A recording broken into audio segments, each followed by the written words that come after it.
Agora o problema 10. Note que eu tenho uma fração cujo denominador é uma raiz. O que é que me vem à mente? Já resolvi algumas coisas semelhantes. Transformar isto numa potência com expoente fracionário, jogá-la para cima com expoente negativo e aplicar a fórmula que nós conhecemos e já usamos várias vezes. Então está lá. Transformando o denominador que está na forma de raiz em potência com expoente fracionário, vai ficar x ao cubo mais 2 elevado a 1/4. Levo lá para cima, menos 1/4. O x quadrado que estava lá em cima eu trago próximo do dx. Para quê? Para utilizar a velha conhecida já regra da potência. Até aqui, ó, veja como ela se adequa. E para que eu veja claramente que ela é possível de ser usada, eu vou chamar de u o x ao cubo mais 2. Está lá. U é x ao cubo mais 2. Se u é x ao cubo mais 2, quem é du? Derivo 3x quadrado dx. Veja que eu tenho um x quadrado lá em cima, só me faltam 3. Constante não é problema, acrescento. Acrescentei um 3, cortei o efeito com 1/3 para fora, pronto. Agora, quem é x ao cubo mais 2? É o u. Quem é o 3x quadrado dx? É o du. Reescrevo a integral, dada na variável x, na variável u. Está aqui. Né? Menos 1/4 mais 1 é menos 1/4 mais 4/4, que dá 3/4. Divido por 3/4. Volto na variável dada, efetuo aqui a divisão de frações, 1/3. Quem divide por 3/4 multiplica por 4/3. Então aqui dá 4/9. U elevado a 3/4 mais c. Volto para a variável dada. Quem é u? Está aqui, x ao cubo mais 2. Então fica 4x ao cubo mais 2 elevado a 3/4 dividido por 9. Pronto, dei solução a mais um problema. Mais outro, agora o 14, novamente uma raiz. O que é que eu percebo? Não tem ninguém multiplicando o dx. Por outro lado, observe aqui dentro do integrando. Eu tenho um termo, outro termo. Portanto, eu tenho dois termos. E aos termos, fator comum, que é o x². Lembra de fundamentos, primeiro semestre, fatoração. Então, eu vou fatorar esses dois elementos aqui. Veja como fica. Coloco o x² em evidência. X² dividido por x² dá 1. Menos 2x² por x², menos 2x². Agora observe, x², o expoente, 2, é múltiplo do índice, 2. Então eu retiro esse elemento da raiz. Novamente, fundamentos, propriedades dos radicais. Então, este integrando eu posso escrever como sendo x raiz quadrada de 1 menos 2x².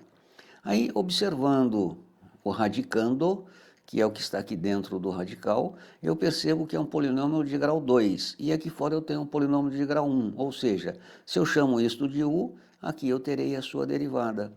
E, novamente, eu vou usar a velha conhecida já. E para isto, nós vamos fazer o quê? Chamo de u, transformo primeiro a raiz em potência com expoente fracionário. Em seguida, chamo de u a base da potência, 1 menos 2x², derivo o u menos 4x dx. E percebo que para que eu possa aplicar a regra, eu preciso de um menos 4 aqui. Menos 4 é constante, sem problema.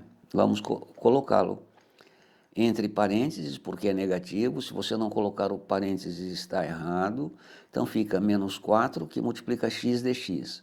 Acrescentei algo que não havia, o menos 4. Corto o efeito dele, dividindo por menos 1/4.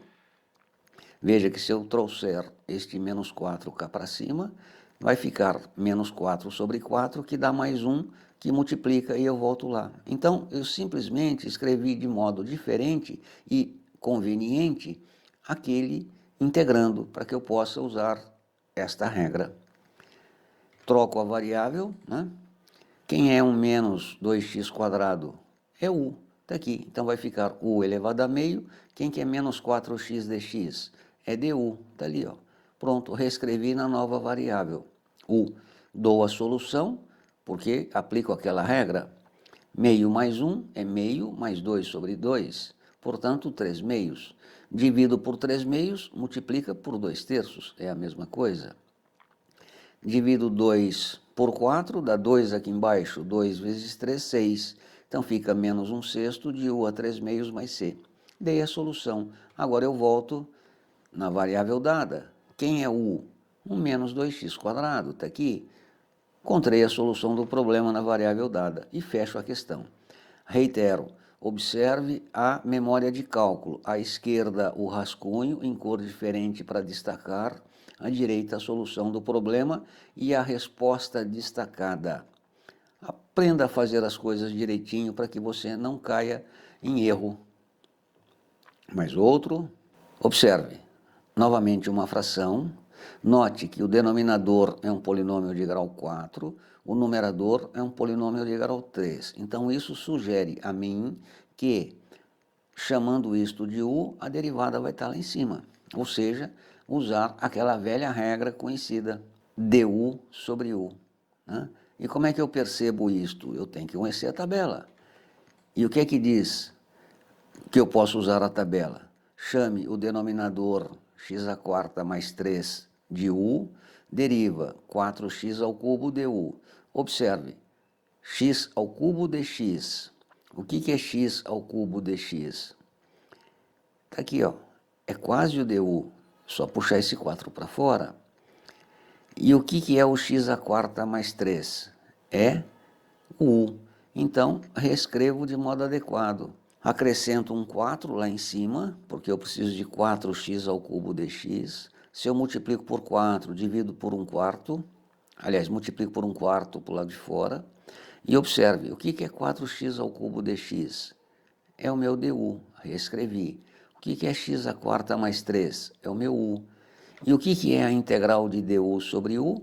É a tabelada que está aqui, cuja resposta é ln de U mais C. Portanto, a resposta desta integral será 1/4 ln de U. Mas, quem é U? Tenho que voltar. Então, reescrevo a minha resposta na variável dada, que é x. U é x² mais 3. Resolvido o problema, dou a solução. Está aqui. Portanto, a integral de x ao cubo dx, x² mais 3, é dada por 1/4 ln de x² mais 3 mais c. Como eu sei que o meu problema está certo? Simples, basta derivar isto, que em derivando corretamente, eu consigo este integrando. E aí eu comprovo a operação inversa, derivação e integração. Não esqueça disso.